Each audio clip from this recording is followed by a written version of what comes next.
सब जग खंडिया, संशय खंडे न कोय। संशय खंडे सो जना, जो शब्द विवेकी होए। मनुष्य के मन को संशय ने खंडित कर दिया। संशय का खंडन कोई नहीं करता, वह करता है जो शब्दों का विवेकी है, बहता नहीं है, शब्दों में निर्णय करता है। संशय का सागर है मनुष्य के मन में। दुनिया कब बनी, किसने बनाई, कहाँ से दुनिया चली, ये संशय। दुनिया सब समय है, टूटना फूटना, अलग हो जाना, मिल जाना, ये प्रकृति का स्वभाव है। साहब ने कहा है, तहिया होते पवन नहीं पानी, तहिया सृष्टि कौन उत्पानी। अगर पवन पानी आदि जड़ तत्व नहीं थे तो शून्य से किसने दुनिया बना दी। पदार्थ होते हैं, पदार्थ में परिवर्तन होता है, परिवर्तन में निर्माण और विनाश होता है। इस पर ध्यान दो।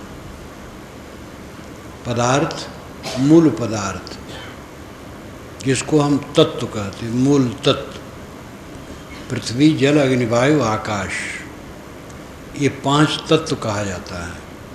आकाश शून्य है, उसमें कोई गुणधर्म नहीं है, न क्रिया है, इसलिए द्रव्य 4 हैं, पृथ्वी जल अग्नि वायु, और ये मूल तत्व हैं। वैज्ञानिकों की दृष्टि से मूल तत्व 125 के लगभग हो गए हैं,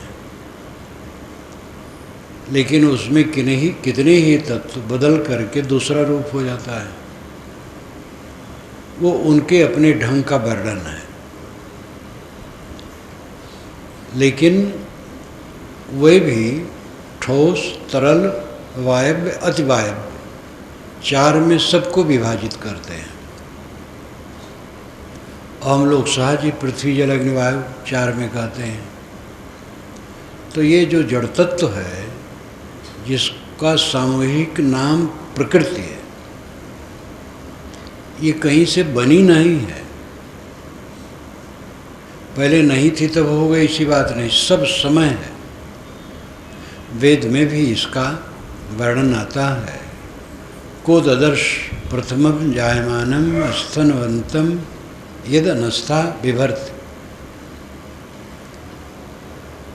को ददर्श, किसने देखा, प्रथमं जायमानं, पहले उत्पन्न होते, स्तनवन्तं यद अनस्था बिभर्ति, जो हड्डी वाली है उसको, जो हड्डी रहित है, वह अपने में ले करके निरंतर गतिशील है। हड्डी का मतलब पार्थिवता, स्थूलता, पृथ्वी, सूरज, चाँद, ये सब मानो हड्डी है, पार्थिव है, स्थूल है। लेकिन सूक्ष्म प्रकृति जो अदृश्य है, वह इन सब को लेकर के गतिशील है। उस सूक्ष्म प्रकृति को उत्पन्न होते किसने देखा है। सूक्ष्म प्रकृति से ही स्थूल बन जाता है, इसलिए मूल सूक्ष्म है और स्थूल उसका कार्य है। मूल द्रव्यों में अपने गुणधर्म हैं, उनके गुणधर्मों से निरंतर क्रिया होती है, परिवर्तन होता है और उनमें कार्य पदार्थ बनते चले जाते हैं। ये उनका स्वभाव है। मूल का मूल नहीं होता, मूल 2 है, जड़ और चेतन। प्रकृतिम पुरुषम चैव विद्यनादि उभावपि, ये गीता में कहा जाता है 13वें अध्याय में। प्रकृति और पुरुष, इन दोनों को तू अनादि जान। प्रकृति भी अनादि है और पुरुष भी अनादि है। स्वामी शंकराचार्य ने इसीलिए गीता के भाष्य में, भाष्य की भूमिका में लिखा कि गीता अर्थ अति दुर्विज्ञेय है। तो गीता का अर्थ दुर्विज्ञेय तो नहीं है, गीता तो बहुत सरल संस्कृत श्लोकों में लिखा है। लेकिन स्वामी शंकराचार्य मानते हैं कि प्रकृत है ही नहीं, केवल ब्रह्म है, चेतन है। और इसमें कहा गया प्रकृतिम पुरुषम चैव विद्यनादि उभव, प्रकृति पुरुष दोनों अनादि हैं और खंडन भी नहीं कर सकते हैं कि गीता की इस बात को हम नहीं मानते हैं, क्योंकि उपनिषद, ब्रह्मसूत्र और गीता तीनों को उन्होंने भाष्य किया और प्रस्थानत्रयी नाम दिया गया। इसका भाष्य करके जो अपना सिद्धांत रखे वो वैदिक है, ये रूढ़ी हुई। तो गीता के वचन का खंडन भी नहीं कर सकते हैं, ये भी नहीं कह सकते हैं ये बात गलत है। तो कहते हैं अति दुर्विज्ञेय, किंतु दुर्विज्ञेय नहीं है, सरल है। और उनको दुर्विज्ञ इसलिए लगता है कि ब्रह्म ही सत्य है, प्रकृत है ही नहीं, तीनों काल में प्रकृत नहीं है, जगत तीनों काल में नहीं है।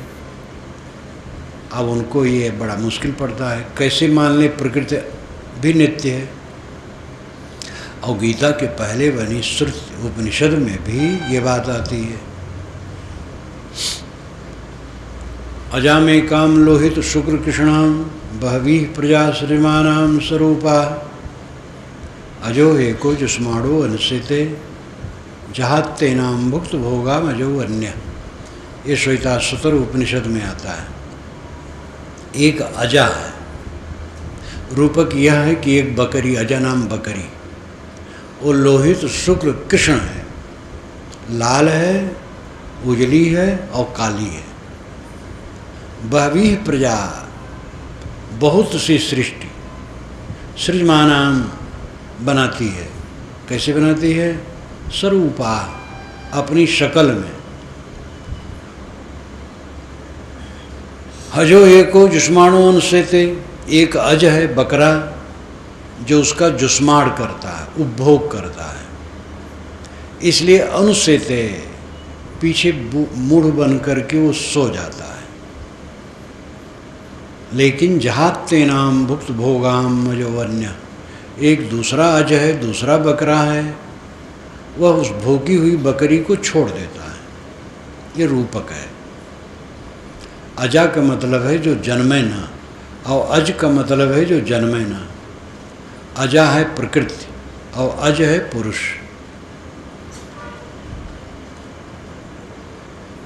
प्रकृति जड़ है, पुरुष चेतन है। ये दोनों अज और अजा हैं। अजा स्त्रीलिंग शब्द है और अज पुल्लिंग। ये प्रकृति अजा है, अजन्मा है, सदा से है, और ये पुरुष चेतन आत्मा भी अज है, सदा से है, जन्मे नहीं है। मूले मूला भावाद मूलम मूलम, ये सांख्य दर्शन में आता है। मूल में मूल न होने से मूल अमूल होता है। पेड़ की जड़ होती है, जड़ की जड़ नहीं होती है। जड़ बिना जड़ की होती है। जड़ चेतन दोनों मूल हैं, इनका मूल कोई नहीं है, ये सदा से है। तो प्रकृति और पुरुष ये दोनों अनादि हैं। इस श्वेताश्वतर उपनिषद में भी साफ आता है। अजामेकाम लोहित शुक्ल कृष्णाम, एक प्रकृति, जड़ प्रकृति है जो सदा से है, अजाम, जन्मी नहीं है, सदा से है। और वो लोहित शुक्ल कृष्ण है, लोहित लाल रजोगुण, शुक्ल सफ़ेद सतोगुण, और कृष्णाम काली यानी तमोगुण। ये जड़ प्रकृति लोहित शुक्ल कृष्णाम है, सतरजतम मय है। बहवीः प्रजा श्रीमानाम स्वरूपा, वो अपनी शकल में त्रिगुणात्मक बहुत सृष्टि पैदा करती है। इसलिए दुनिया की सारी सृष्टियाँ तीनों गुणों से ओतप्रोत हैं। अजो एको जुष्माणो अनुसेते, एक प्रकार का अजन्मा चेतन पुरुष है जो इस प्रकृति का जुस्माड़ करता है, उपभोग करता, रस लेता है। इसलिए अनुसेते, अनुनाम पीछे, सेते नाम सो जाता, मूढ़ हो जाता है। जो प्रकृति का रस लेगा वो मूढ़ हो जाएगा, जो भोगों में भूलेगा वो विवेकहीन हो जाएगा, भटकेगा, दुख पाएगा। लेकिन जहाते नाम भुक्त भोगाम अजोन्य, एक अज है, अजन्मा चेतन पुरुष है, नित्य चेतन पुरुष है, जो भुक्त भोगाम, इस भोगी हुई प्रकृति को जहाते नाम त्याग देता है। पहले तो वो भी भोगता था, लेकिन अब जान गया ये दुखदाई है, तो त्याग देता है। त्याग देता है इसलिए कृतार्थ हो जाता है। ये सांख्य दर्शन का पूरा स्वरूप है, पारख दर्शन का पूरा स्वरूप है। इसलिए स्वामी शंकराचार्य श्वेताश्वतर का भी भाष्य नहीं किए। 10 उपनिषदों का उन्होंने भाष्य किया, ईश, केन, कंठ, मुंडक, मांडूक इत्यादि छांदोग बृहदारण्यक तक किया, श्वेताश्वतर का नहीं किया। किंतु कोई पीठाधीश्वर शंकराचार्य ने किया, तो शंकराचार्य के भाष्य में वो भी शामिल है। लेकिन सभी विद्वान जानते हैं ये स्वामी शंकराचार्य का किया हुआ नहीं है। गीता प्रेस वालों ने भी लिखा है कि जो ओज 10 उपनिषदों के भाष्य में है वह श्वेताश्वतर उपनिषद के भाष्य में नहीं है, क्योंकि शंकराचार्य बहुत प्रतिभावान पुरुष थे। उनकी भाषा बड़ी प्रांजल, बड़ी ओजस्वी और प्रवाहपूर्ण है, प्रसाद गुण उसमें भरा है। तो जहाँ भी शंकराचार्य लिखते हैं बड़ा मनोहर भाषा रहती है, वैसी भाषा श्वेताश्वतर उपनिषद की नहीं। तो अब ये बड़ा चक्कर है। स्वामी शंकराचार्य कहते हैं हम वैदिक हैं, श्रुत वचन मानते हैं, और श्रुत में लिखा है कि अजा ये प्रकृति सदा से है। अब जब सदा से प्रकृति है तो ब्रह्म अकेला नहीं रहा, 2 हो गया। तो इस झंझट से उन्होंने श्वेताश्वतर उपनिषद का भाष्य छोड़ दिया, नहीं किया। तो ये वो एक ग्रंथ में पड़ गए, जो है स्वीकारना चाहिए।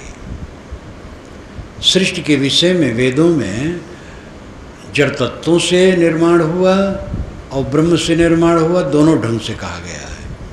इसको गौड़पाद ने स्वयं स्वीकारा है, जो शंकराचार्य के दादा गुरु हैं।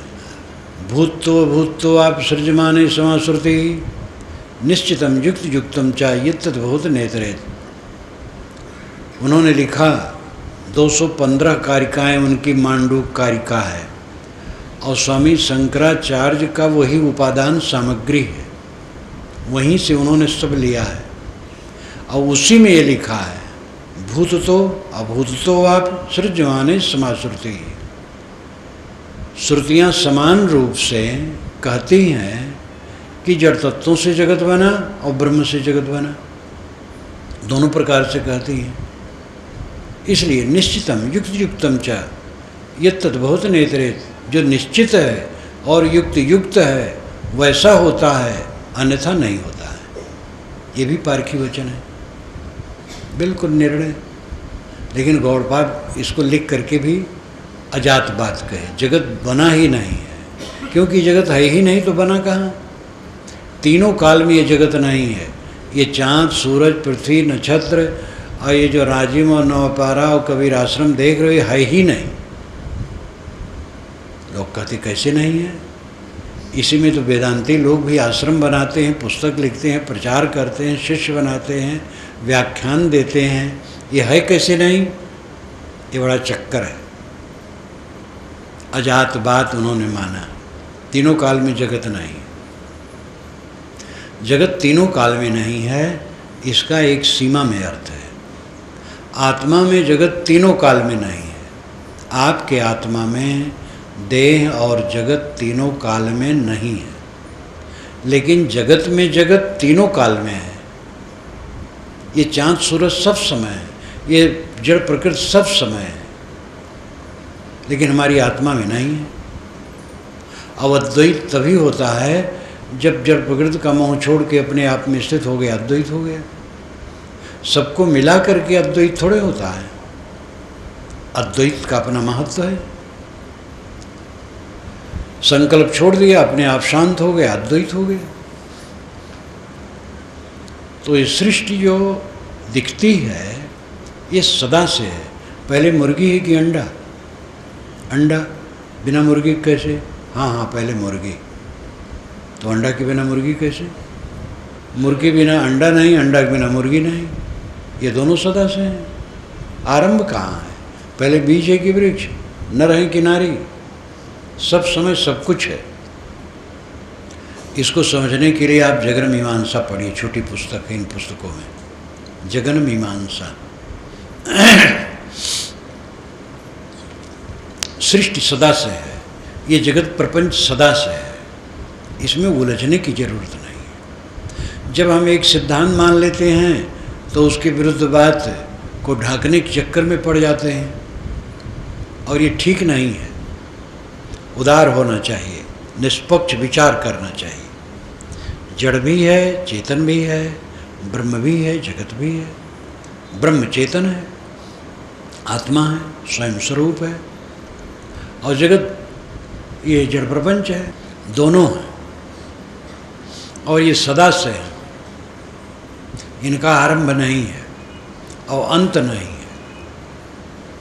जो जीवात्मा वासना छोड़ करके अपने आप में शांत हो गया, उसका जगत प्रपंच का अंत हो गया। लेकिन ये पूरा संसार, ये प्रवाह चलता रहेगा। इन बातों को समझने के लिए सत्संग करना चाहिए, निष्पक्ष होकर के। पुराणों में बेढंगी बेढंगी बातें लिखी हैं, यहाँ से दुनिया हो गई, वहाँ से दुनिया हो गई, वहाँ से दुनिया हो गई। वेद में ही लिखा है अमावस्या ने दुनिया बना दी, और अमावस्या के अलावा कोई दुनिया नहीं बना सकता है, ऐसा भी उसी में लिखा है। तो शरणाचार्य ने भाष्य भी ऐसे कर दिया है, करके कोई समीक्षा नहीं लिखी है। अब एक भावुकता, अमावस्या की महिमा की गई तो अमावस्या ने दुनिया बना दी।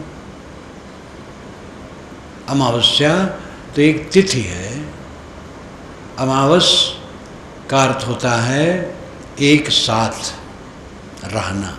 अमावस, अमा घर, बस बसना, एक घर में बस, एक साथ रहना अमावस है। चाँद और सूर्य एक साथ रहते हैं, इसलिए उसको अमावस कहते हैं।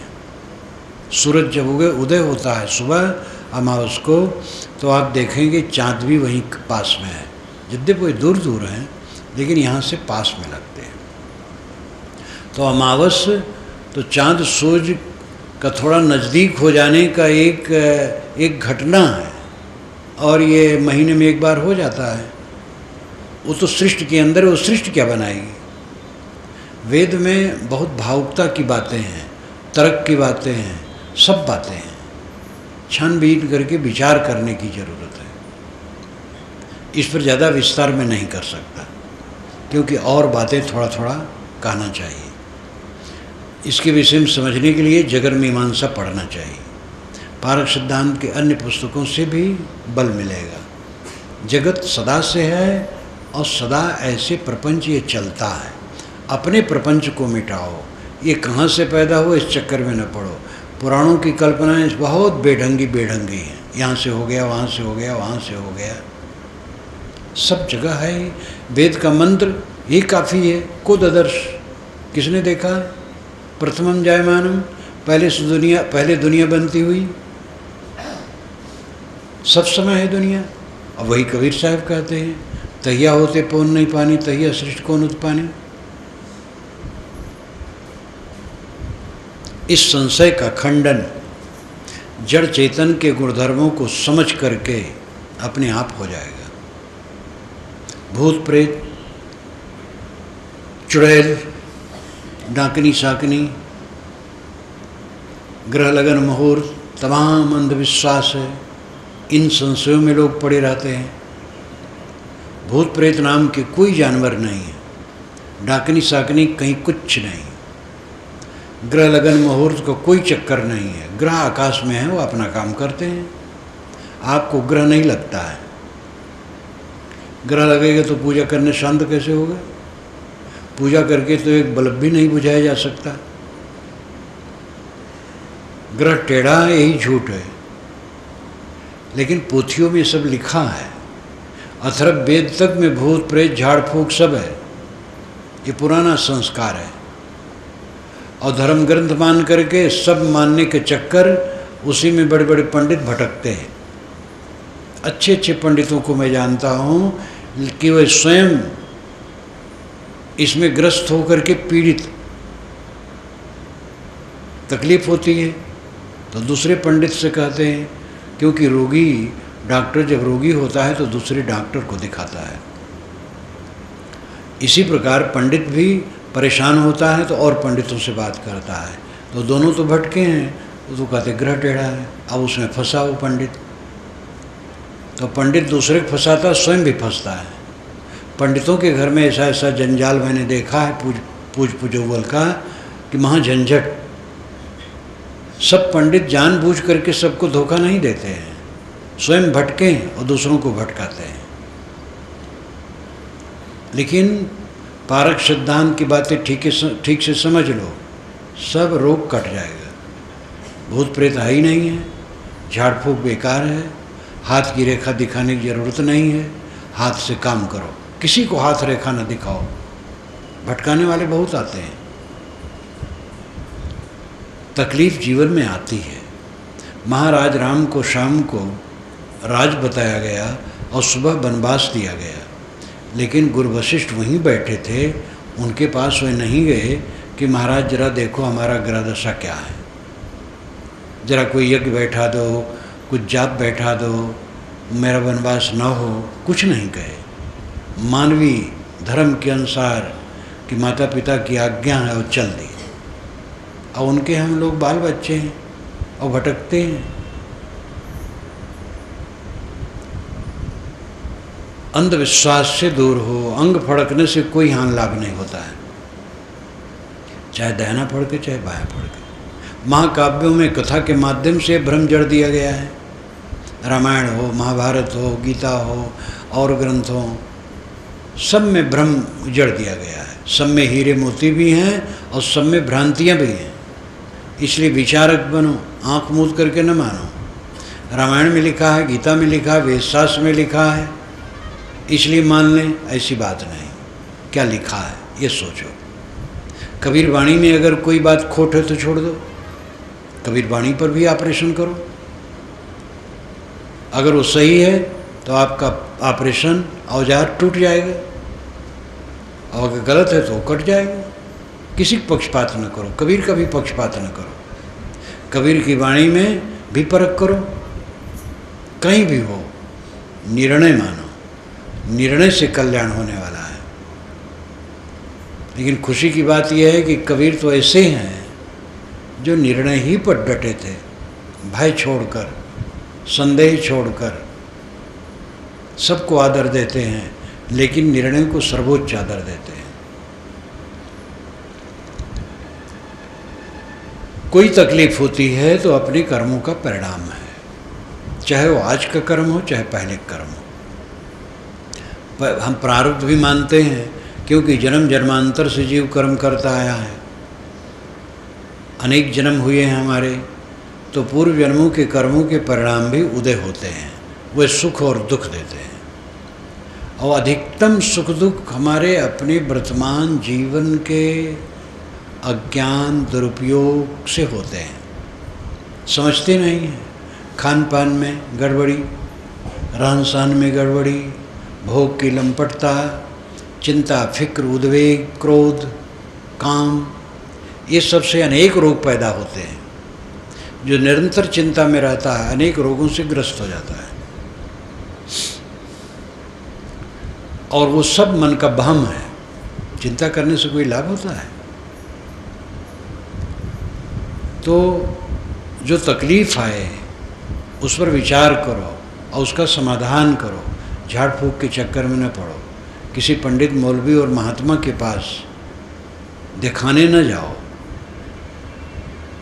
ज्ञान विवेक के ग्रहण करने के लिए पंडित महात्मा मौलवी किसी के पास जाओ, लेकिन भटको मत। कोई तकलीफ आए उसको सहो और उसका निदान खोजो, झाड़ फूक के चक्कर में न पड़ो। ये सब संशय है, निरर्थक संशय है, और इसमें सब जीव पीड़ित हैं।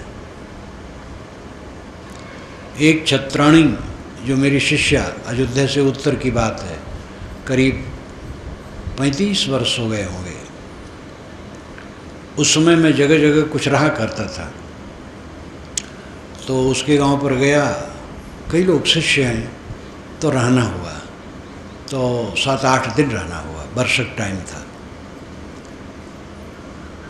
उसने कहा साहब मेरे पोते को जो 20 वर्ष का 22 वर्ष का था, पंडित ने बताया है कि इस पर ग्रह टेढ़ा है, और महाराज पूजा जो उन्होंने बताई हमें खेत बेचना पड़ेगा तो हम पूजा करवा पाएंगे।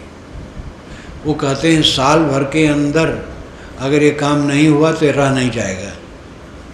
मैंने कहा सब बिल्कुल बेवकूफ़ी है, कुछ नहीं होगा, निर्भय रहो, तो कस के कहा। और रोज़ शाम को प्रवचन करता था और अन्य विषय लेते हुए इस पर खूब कहा करता था। उसको दृढ़ हो गया, कुछ नहीं किया। उसका लड़का आज भी अब तो बुजुर्ग हो गया है, और लड़के के पोते के लड़के हो गए हैं सब, वो भी बड़े बड़े हो गए हैं। ये बात नहीं कि वो पंडित केवल धोखा दिया हो, कुछ इन्होंने दिखाया उखाया होगा। अब उसको जैसे सूझ हुई, जैसे लिखा पढ़ा मिला वैसे बता दिया। इलाहाबाद में एक पंडित दुखी होकर के मुझसे कहा, ये तो 5-6 वर्ष की बात है, अकेले में आया, कहा कि साहब एक लड़के को ग्रह बता करके एक पंडित ने पूजा करने की बात की और हमसे करवाई, और उसका कई हजार रुपया खर्च हुआ, और गरीब है, उसने कर्ज लेकर के सब किया। अब मुझे कचोट होती है कि क्या उसकी पूजा से उसका बच्चा ठीक रहेगा? अरे हम के बच्चा तो ठीक रहेगा ही, और बच्चे जब कोई तकलीफ़ होनी होगी तो आपकी पूजा उसको बचा नहीं पाएगी। ये तो जो सब किए हो, दोनों पंडित मिल करके गोरख धंधा किए। और कहे साहब तो हमें कचोट बहुत हो रही है, हम क्या करें? हम कहे अब क्या करोगे, कुल हो गया, अब ऐसा काम न करना। और उसके अंदर में विचार था, और पहला वाला पंडित बताया था, इससे करवाया था, कुछ कारण रहा होगा, दोनों मिल के किए, लेकिन इसको तकलीफ़ हुई कि एक गरीब आदमी को हम लोगों ने धोखा दिया। तो निर्भरण तो था नहीं, तो कहा साहब हम लोगों ने जो पूजा कर दी है और पैसा खूब ले लिया है, तो क्या उसका कल्याण हो जाएगा? हम कहे उसका कल्याण अकल्याण उसके कर्मों से होगा, आपकी पूजा करने न करने से कुछ नहीं होगा। अब ऐसा धोखा किसी को न देना। तो जानबूझ करके बिना जाने अंधविश्वास में सब जीव पिसते हैं।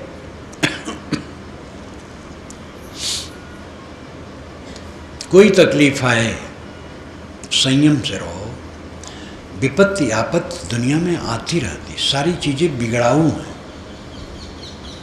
प्रिय वियोग हो जाता है, अप्रिय संयोग हो जाता है, बीमारी आ जाती है, धन का एकाएक नाश हो जाता है, घर का जो आश्रय है मर जाता है, जो मुख्य आश्रय है कमाने वाला मर जाता है।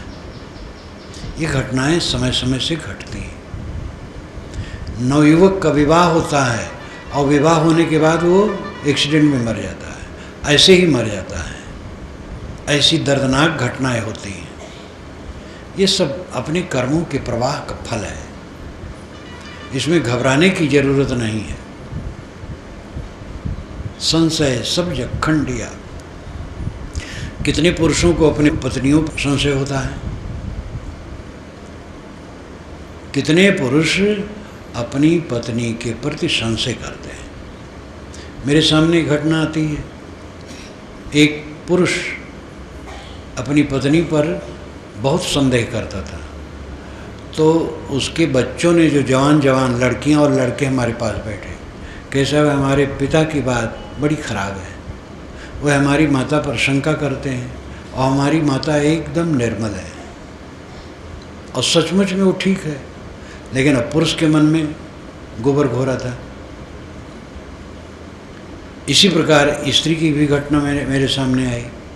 वो स्त्री अपने पुरुष के विषय में संदेहशील, और उसके लड़के ने कहा कि साहब मेरा पिता बिल्कुल ठीक है, लेकिन इसका दिमाग खराब है। ये विशेष हो जाता है तब ऐसा होता है। मन में रहता है वो किसी से कहते नहीं हैं, ऐसी घटनाएं बहुत हैं बिला वजह। जहाँ वजह है वहाँ हो सकता है वो संदेह सही है, लेकिन बिला वजह शंका। आजकल सहशिक्षा और सहकर्म है, इसलिए संशय का विस्तार हो गया है। लड़के लड़के साथ साथ पढ़ते हैं और अब पढ़ते हैं, जवान हो गए, कॉलेज तक विश्वविद्यालय तक पढ़ते हैं, तो उसमें प्रदूषण तो है ही। सर्विस करते हैं लड़कियां, जवान जवान लड़के और लड़कियां सब सर्विस एक साथ करते हैं, और उसमें संदेह होगा ही। पति कहीं नौकरी करता है, पत्नी कहीं कर रही है। कहीं कहीं तो ऐसा है कि वो सैकड़ों किलोमीटर दूर हैं, कहीं कहीं तो एक ही जगह रात में रहते हैं शाम को, लेकिन दिन में 10 किलोमीटर 20 किलोमीटर दूर दूर काम करते हैं। इसमें संदेह बढ़ता है, और यह संदेह गृहस्थी को चौपट करने वाला है। संदेह छोड़े, अगर कोई घटना घटे तो घटना में भी समाधान करें। ऐसी घटनाएं मेरे सामने आई। एक युवक ने कहा, युवक तो क्या 45 वर्ष का हो गया, इसी छत्तीसगढ़ क्षेत्र के किसी कोने की बात है, वो अपने कमरे में मुझे बैठाया और कहा, साहब 3 बच्चे हैं, तीनों मेरे नहीं हैं, मुझे बड़ा क्लेश है। मैं एक जगह सर्विस में था और मैं दिन भर बाहर रहता था, और इसी में ये सब बच्चे हुए हैं। मैंने कहा, ये तो अब भी वही हो? कहे नहीं, अब वहाँ नहीं हूँ, घर पर हूँ, अब यहीं सर्विस हम के, तो बस भूल जाओ, तीनों बच्चे तुम्हारे हैं, और पत्नी के लिए भी बुरी भावना न रखो। पत्नी अब ठीक कहे, आप ठीक है, बगे बस भूल जाओ। समझाया। ऐसी घटनाएं बराबर। फ़ोन आता है मेरे पास, दक्षिण भारत से फ़ोन आया, उसको अपनी पत्नी के लिए, वो बड़ा इंजीनियर है और उसकी पत्नी प्रोफेसर या क्या है, या इंजीनियर है, ऐसे कुछ है। मैंने कहा, बकवास मत करो, आपस में प्रेम से रहो। एक सेना का अफसर मुझसे कहा अपनी पत्नी के लिए, हम कहे अब ठीक है, हाँ ठीक है, हम बस तब ठीक है, पीछे वाली बात भूल जाओ। ये घटनाएं अब ज़्यादा बढ़ रही हैं और आगे बढ़ेंगी। इसलिए मेरा निवेदन रहता है गृहस्थों से कि अगर वह काम भर का कमाते हैं तो पत्नी को नौकरी में न लगावें। घर में रहे, घर का काम कम नहीं है। जहाँ दोनों पत्नी काम करते हैं अलग अलग, तो थोड़ा थक करके शाम को आते हैं तो गृहस्थी बढ़िया नहीं रहती है, और बच्चों की सेवा ठीक से नहीं होती, उनको प्यार नहीं मिलता है, उनको शिक्षा नहीं मिलता है। लेकिन प्रसंग ये है कि पत्नी भी कहती, हमारी करियर,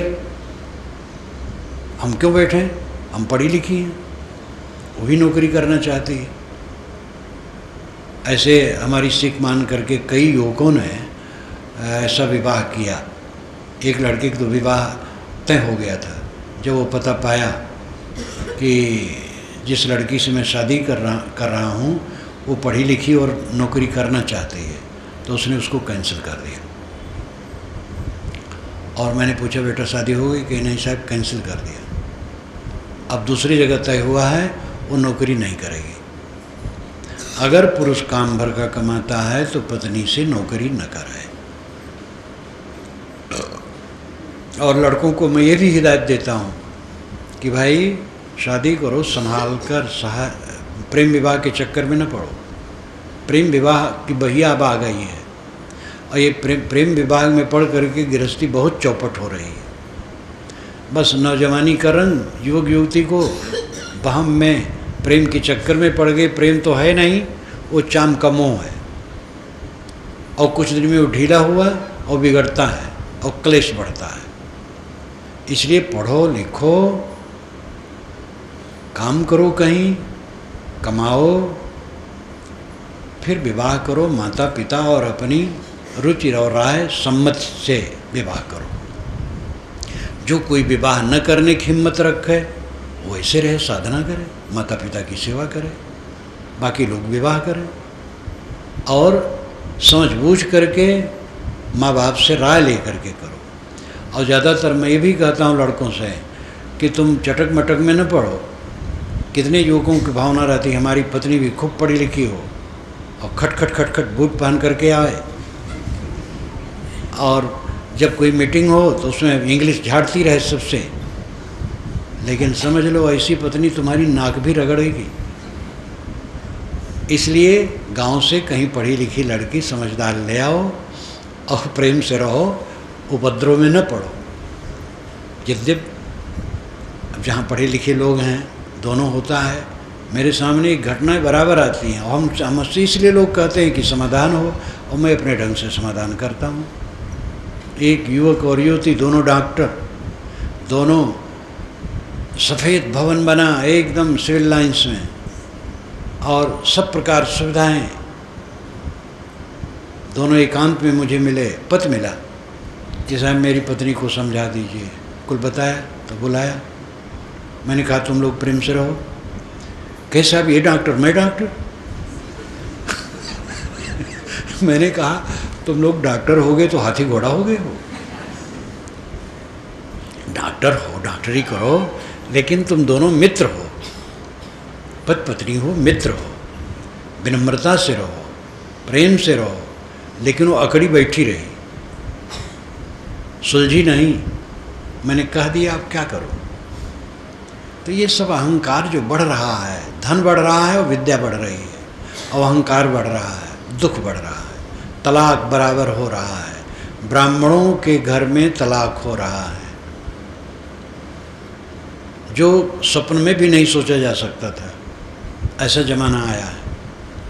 इसलिए युवक युवती सावधान, गंभीर रहें, समझदार रहें, माता पिता की आज्ञा में रहें, सिर झुका के रहें, पढ़ें और व्यवसाय नौकरी कुछ भी करें, कमाएं और माँ बाप के अधीन होकर रहें। और विवाह शादी में संयम बरतें, चमक दमक में भूलें ना, नहीं तो दुख के सिवा कुछ नहीं पाएंगे। हमारे जीवन में क्या होगा, बुढ़ापा में कोई सेवा करेगा कि नहीं, ये सब मत सोचो। सेवा सबकी हो जाती है, ये भी संशय तकलीफ देती है। कितने लोग चलते फिरते मर जाते हैं, सेवा की जरूरत ही नहीं पड़ती है। और जब सेवा की जरूरत पड़ती है तो सेवा हो जाती है।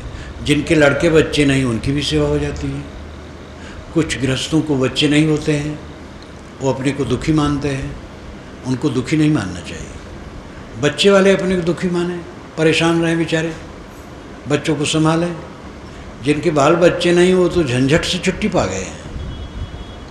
साधन भजन में मन लगावें, आध्यात्मिकता में मन लगावें, और अंत में सेवा जब जरूरत पड़ेगी तो हो जाएगी, इसमें पक्का है। और जिनके बाल बच्चे हैं तो उनकी कितनी बड़ी सेवा होती है। ये संशय कि अंत में क्या होगा, रोग लग जाएगा तो क्या होगा, ये भ्रम है। इस संशय को भी दूर कर दो। परमात्मा बाहर है कि भीतर है, परमात्मा मिलता है। पुराणों में तो बहुत लिखा है, महाकाव्यों में भी लिखा है, परमात्मा के दर्शन होते हैं। और यहाँ तक लच्छेदार वाणियाँ लिखी हैं पुराणों में कि लोक है और उसमें 12 सूर्य जैसा सूर्य चमकता है, लेकिन गर्मी नहीं रहती है। और जो वर्णन है पूरा केवल कल्पना। एक ब्रह्म है जो बीच में बैठा है, 4 दरवाजे हैं, क्या क्या प्रपंच लिखा है। ऐसा कोई ब्रह्म होता है जहाँ दरवाजे हों और मकान हो, सूरज चमके? ब्रह्म तो आत्मा है, ब्रह्म आप खुद हैं। ब्रह्म खोजना नहीं, लौट करके अपने को समझना है। ये तो उपनिषदों में भी ऋषियों ने बहुत पहले कहा, अहम ब्रह्मास्मि, मैं ब्रह्म हूँ, तत्त्वमस वही तो है, अयम आत्मा ब्रह्म, ये आत्मा ब्रह्म है, प्रज्ञानम ब्रह्म, ज्ञान ही ब्रह्म है। ये 4 महावाक्य हैं, ये उपनिषदों से छांट के अलग किए गए हैं। और ये चारों का अर्थ आत्मा का ज्ञान है। आपका होना ही ब्रह्म का होना है, ब्रह्म कहीं बाहर है। न पातालम न च विभ्रम गिरीणाम नैवांधकारम कुक्षोनोदधीनाम गुहाजस्याम निहितम ब्रह्म शाश्वतम बुद्धिवृत्ति अवशिष्टाम कवयो वेदयन्ते। ये मंत्र बहुत पुराना है और ये तैरता हुआ शास्त्रों में आ रहा है। न पातालम न च विभ्रम गिरीणाम नैवांधकारम कुक्षोनोदधीनाम गुहाजस्याम निहितम ब्रह्म शाश्वतम बुद्धिवृत्ति अवशिष्टाम कवयो वेदयन्ते। गुहाजस्याम निहितम ब्रह्म शाश्वतम, शाश्वत ब्रह्म जिसमें निहित है, बैठा है, उस गुहा उस गुफा को हम कहाँ खोजे, वो कहाँ है? तो ऋषि कहते न पातालम, वो पाताल में नहीं। जिस गुफा में शाश्वत ब्रह्म बैठा है, अविनाशी ब्रह्म बैठा है, वो गुफा पाताल में नहीं है। न पातालम न च विवरम गिरीणाम, गिरीणाम विवरणम, गिरी पर्वत, पर्वतों के विविर खोह में वो गुफा नहीं है। नैवांधकारम, अंधकार में भी वो नहीं है। कुक्षोनोदधीनाम, समुद्र के कुक्ष पेट में भी नहीं है, गहराई में भी नहीं है। वो तो बुद्ध वृत्ति में अवशिष्टाम कवयो वेदयन्ते। कवि आत्मदृष्टा जिन्होंने आर पार देख लिया, भ्रांति जिसकी मिट गई है, वह कहते हैं वह बुद्धिवृत्ति रूपी गुफा में बैठा है। बुद्धिवृत्ति जो हमारी मनोवृत्ति है वही गुफा है, उसी के आवरण में आत्मा ढका है। पूरा पारक सिद्धांत सांख्य चिंतन का ये मंत्र है। योग दर्शन के भाष्य में व्यास ने इसको उद्धृत किया है और मैंने अपने भाष्य में भी वहीं से उद्धृत किया है। ब्रह्म जिस गुफा में बैठा है वो पाताल में नहीं है, पर्वत की गुफा में नहीं है, अंधकार में नहीं है, समुद्र के तल में नहीं है। वो तो तुम्हारी मनोवृत्ति में है। तुम्हारी मनोवृत्ति आवरण है। तुम्हारी मनोवृत्ति छंट जाए, चित्त शांत हो जाए, ब्रह्म का उद्घाटन हो गया। ब्रह्म तुम खुद हो। चित्त में आवरण है प्रपंच का, मोह माया देह गेह परिवार धन संपत्ति मान बढ़ाई पद प्रतिष्ठा तमाम कूड़ा कबाड़ यही चित्तवृत्ति में भरा है। तो ब्रह्म का दर्शन कैसे हो? इसीलिए ये ध्यान शिविर है। चित्तवृत्ति के पर्दे को फाड़ दो, चित्तवृत्ति को शांत करो, मनोवृत्ति को शांत करो, संकल्प विकल्पों को शांत करो। जो संकल्पों को देखने वाला वो कौन है? आप कौन है? चेतन। सादा शब्द है जीव, वही चेतन है, वही आत्मा है, वही ब्रह्म है। इसलिए वेदांतियों ने भी कहा जीवो ब्रह्मैव न परः, जीवः ब्रह्म एव न अपरः। ये इसका पदच्छेद है। जीव ब्रह्म ही है, दूसरा नहीं। इसलिए एक जीववाद है वेदांत परंपरा में, एक जीववाद सिद्धांत है। सिद्धांत लेश में इसका बहुत विस्तार से वर्णन है। सिद्धांत लेश आज से 400 वर्ष पूर्व संस्कृत में बना अप्पे दीक्षित का ग्रंथ है। उसका उदाहरण मैंने यथास्थान दिया है। एक जीववाद, जीव एक है और उसमें मुक्ति के विषय में बड़ा प्रपंच है। जहाँ प्रसंग पढ़ा है मैंने उसका उदाहरण दिया, कबीर दर्शन में दिया है। तो है तो प्रपंच, जीव एक नहीं, जीव अनेक है। लेकिन वेदांतियों में भी आज से 400 वर्ष पूर्व स्वामी शंकराचार्य के वेदांत में 43 मत हो गए थे। केवल शंकराचार्य के वेदांत में आज से 400 वर्ष पूर्व 43 मत हो गए थे। और ये सब सिद्धांत लेश में आता है। तो ये विद्वान लोग पढ़ते लिखते और भटकते चले जाते हैं। जीव एक नहीं है, अनेक है। और जीव ब्रह्म है, ये बात ठीक है। जीव सादा शब्द है। आत्मा और जरा तामझाम से है, ब्रह्म और तामझाम से है, जीव बिल्कुल सादा शब्द है। कबीर साहब ने जीव शब्द का प्रयोग ज़्यादा किया है क्योंकि उस सब में सादगी पसंद करते थे। लेकिन जीव को हटा करके कहीं ब्रह्म होता है? जीव ही ब्रह्म है, जीव ही शिव है। पारक सिद्धांत में भी श्री पूर्ण साहब ने जो त्रिज्या टीका की बीजक की, उसमें जीव मुख, माया मुख, ब्रह्म मुख, गुरुमुख 4 विभाग किया। पूर्ण साहब का सिद्धांत जीववादी है, जीव ही परम तत्व है। लेकिन जीव मुख की बात नहीं मानी गई। जब जीव परम तत्व है तो जीव मुख की बात क्यों नहीं मानी जाए?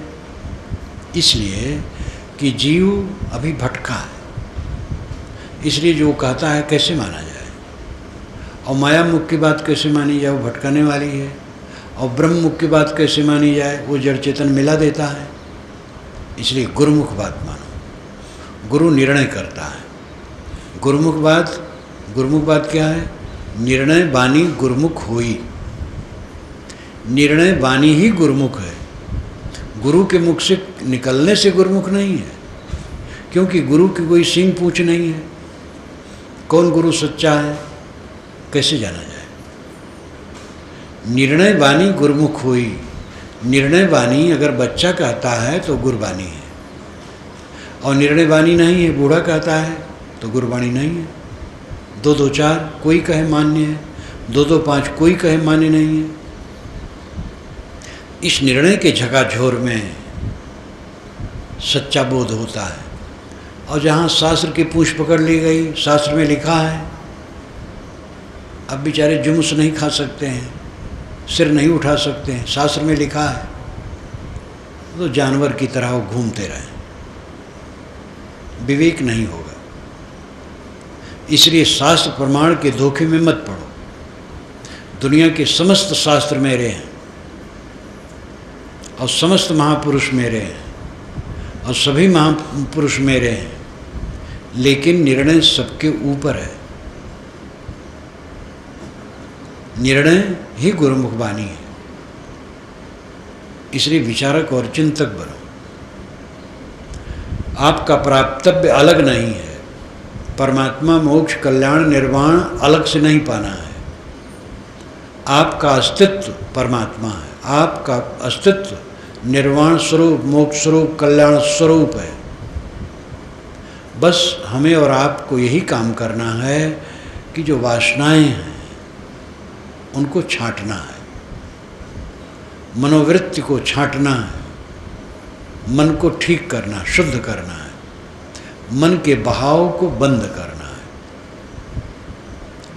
वायु में जब गांठ होती है तब धूल उड़ती है। ये कबीर साहब की वाणी में आती है। कहत कबीर पुस्तक भी बहुत महत्वपूर्ण है। 501 भजनों की टीका है और कुछ बाकी नहीं उसमें न हो। उसमें आता है कि वायु की गांठ रहती है तो धूल उड़ती है, कचरा उड़ता है। वायु की गांठ क्या है? बवंडर, आंधी। लेकिन जब वायु शांत हो जाती है, सामान्य, अब इसमें सामान्य वायु है, धूल नहीं उड़ती है, कचरा नहीं उड़ता है। हमारे मन में गांठ है तो धूल धुड़क्का उड़ेगा। राग, द्वेष, काम, क्रोध, लोभ, मोह, देहाभिमान, जात पात की भावना, तमाम रोग, हमें जात के हैं, वो जात के, वो छोटी जात के हैं, हम बड़ी जात के हैं। अनेक गांठें हैं और ये गांठें रहेंगी तो धूल धुड़क्का जीवन में उड़ेगा। सारी गांठें टूट जाएं, जात पात छूट, काम, क्रोध, लोभ, मोह, सब मन का भ्रम, सारी गांठें टूट गईं तो वही मन एकदम निर्मल, आनंदमय। ऐसी अवस्था ही में आत्म साक्षात्कार होता है। जब गांठें टूट जाती हैं, लकड़ी में आग है लेकिन किसी को जला नहीं सकती है। जब 2 लकड़ियां घिसी जा गई, आग पैदा हुई, तब आग से काम किया जा सकता है। आग में ज्ञान है, लेकिन सामान्य ज्ञान से मोह नहीं मिटेगा। आप जानते तो हैं, कौन नहीं जानता है काम कीचड़ है, और जान जान करके उसी में डूबना। कौन नहीं जानता है कि क्रोध आते ही हमारी बुद्धि भ्रष्ट हो जाती है, सोचना बोलना करना सब थरथराने लगता है, लेकिन उसी में डूबते हैं। तो सामान्य ज्ञान से काम बनने वाला नहीं है। जब वो घर्षण द्वारा प्रज्वलित हो जाए तब विकार भस्म होगा। जो जानते हो उसका अभ्यास करो, घर्षण करो। सब क्षणिक है, शरीर क्षणिक है, शरीर संबंधित सारा पदार्थ क्षणिक है, सारी संगत क्षणिक है। जिनमें हम मोह करते हैं 2 दिन का है तमाशा। बराबर सोचो, बैठो, चिंतन करो, मनन करो, ध्यान करो, अध्ययन करो, घर्षण करो, रगड़ो मन को, तब ज्ञान प्रज्वलित होगा। और ये प्रज्वलित होते होते निरंतर वो ज्ञान रहेगा, उठते बैठते चलते फिरते निर्मोह अनासक्त। ऐसी अवस्था में सेवा करोगे, मोह नहीं करोगे, काम करोगे, मोह माया में नहीं पड़ोगे। और इसी प्रकार करते करते एक दिन देह छूटने का समय आ जाएगा और समझोगे देह पहले ही छुटी है। देह छूटते समय भी कोई खिंचाव नहीं होगा। जीवन की ही सफलता है। देह में रहते रहते विदेह हो जाओ। जीवन की सफलता किसमें है? जीतने में। भोजन जीत करके करो तो ठीक करोगे, और भोजन से हार गए ज़्यादा खाओगे। ज़्यादा खाना भोजन से हार जाना है। किसी व्यवहार में राग द्वेष में उलझ गए तो हार गए। जीत कब गए? न राग करते हैं न द्वेष करते हैं। तो ये मन की वृत्ति में, मन की वृत्ति रूपी गुफा में ब्रह्म छिपा है। इसलिए सदगुरु ने कहा, हृदय भीतर आरसी मुख देखा नहीं जाए। मुख तो तभी देखी हो दिल की दुविधा जाए। सबके हृदय में दर्पण है, लेकिन संदेह बाहर है तो उसका उद्घाटन नहीं होता है। साहेब कहे, संशय सब जग खंडिया, संशय खंडे न कोय। संशय खंडे सो जना जो शब्द विवेकी होए। संशय सभी मनुष्यों के मन को खंडित करता है। संशय का खंडन वह करता है जो शब्दों का विवेकी है, पुछलग्गू नहीं है, परंपरा पोषित विचार में नहीं पड़ा है, पंथ और संप्रदाय के घन चक्कर में नहीं घूमता है। सारे शास्त्र मेरे हैं, सारे महापुरुष मेरे हैं, पराया कौन है? निर्णय मेरा है। जो निर्णय नहीं हो मेरा नहीं है। मेरे शरीर में ही फोड़ा हो जाए उसको हम फड़वा करके उसका कूड़ा कचरा निकलवा देते हैं, तो ममता किसमें? इस प्रकार निर्भय ज्ञान जब आता है सारे संशय समाप्त हो जाते हैं, और जिसके मन का संशय मिट गया वो सदैव आनंद कंद है। अहम शुद्ध चैतन्य ज्ञान स्वरूपम अजराहम अमराहम अखंडम अनूपम। अहम शुद्ध चैतन्य ज्ञान स्वरूपम अजराहम अमराहम अखंडम अनूपम।